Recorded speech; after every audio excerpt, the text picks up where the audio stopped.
ভালো হয়ে থাকাটা কঠিন কিছু না। কিন্তু অনেক খারাপের সাথে ভালো হয়ে থাকাটা একটু কঠিন। একটা মেয়ে বিয়ের পর সবার কাছে অসহায়। কখনো বাবার বাড়িতে, কখনো বা শ্বশুর বাড়িতে। বাবার বাড়িতে থাকলে কিছু হলেই খোঁটা শুনতে হয়। তোকে বিয়ে দিয়েছি এখানে পড়ে থাকার জন্য নয়। আর শ্বশুর বাড়িতে থাকলে সামান্য কিছু ভুল হলেই শ্বশুরবাড়ির লোকজন বলে লাথি মেরে বের করে দেবো। এটাই হচ্ছে মেয়েদের জীবন। দুনিয়াতে সবাই এক নয়। যার সাথে হয় সেই বুঝে একমাত্র তার কষ্টটা ঠিক কোথায়। মেয়েদের জীবনের অনেক বাস্তব কথা আছে। অনেক মেয়েই মেয়েদের জীবনের বাস্তব কথাগুলোকে বিশ্বাস করতে চায় না। হয়তোবা সে নিজের জীবনে সুখী আছে। আসলে যারটা সেই বোঝে। একটা মেয়ে সব সময় হেরে যায় বাস্তবতার কাছে। কখনো তার পরিবারের কাছে, কখনো বা তার প্রিয় মানুষটার কাছে, আবার কখনো তার ইচ্ছের কাছে।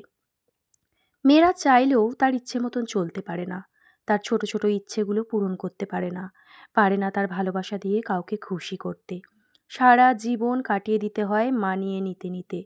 অবহেলা, অপমান, লাঞ্ছনা নিয়ে বেঁচে থাকতে হয় মেয়েদেরকে। আসলে সবাই তো মেয়েদের নিজের সুবিধা মতন ব্যবহার করে যায়। মেয়েরা যার কথা মতন চলে তার কাছেই ভালো। হ্যাঁ, এটাই মেয়েদের জীবন। আসলে এটা অনেকেই মানতে চায় না। যার সাথে ঘটে সেই বুঝতে পারে মেয়েদের জীবনটা কতটা কঠিন। আমাদেরও চিন্তা হয়। কে বলেছে শুধু ছেলেরা ফ্যামিলি নিয়ে চিন্তা করে? আমার মতন মেয়েদের জিজ্ঞাসা করো। মাথার ওপর বড় ভাইয়ের হাত নেই, বাবার হাত নেই, এমনকি প্রিয় মানুষটারও হাত নেই। সেই মেয়েদেরকে জিজ্ঞাসা করো তাদের মাথার মধ্যে ফ্যামিলি নিয়ে চিন্তা আছে কি না। বিয়ের পর সবাই জানতে চায় মেয়েটি বাপের বাড়ি থেকে আসার সময় কী নিয়ে এসেছে।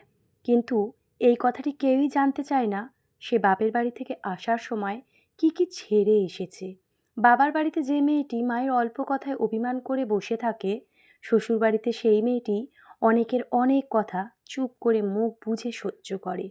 মেয়ে হয়ে জন্ম নেওয়া যতটা সহজ, মেয়ে হয়ে জীবন কাটানো ততটা কিন্তু সহজ নয়। মেয়েরা চাইলেই নিজের সব স্বপ্ন পূরণ করতে পারে না। যেখানে একটা ছেলে শ্বশুরবাড়িতে গিয়ে দুদিনও ঠিক মতন থাকতে পারে না, আর একটা মেয়ে তার বাবা, মা, ভাই, বোন সকলকে ছেড়ে শ্বশুরবাড়িতে সারাটা জীবন কাটিয়ে দেয়। মেয়েরা খুব বড় অভিনেত্রী, কারণ তারা পাহাড় সমান দুঃখ মনে নিয়েও সকলের সাথে হাসি মুখে কথা বলতে পারে। মেয়েদের কষ্ট সহজে কেউ বুঝতে পারে না। মেয়েরা চাইলেই একটু স্বাধীনভাবে চলতে পারে না। একটা মেয়ে যখন বাবার বাড়িতে থাকে তখনও সে হাজার সমালোচনার পাত্রী। চলার পথে হাজারো নিয়ম বাধা তার।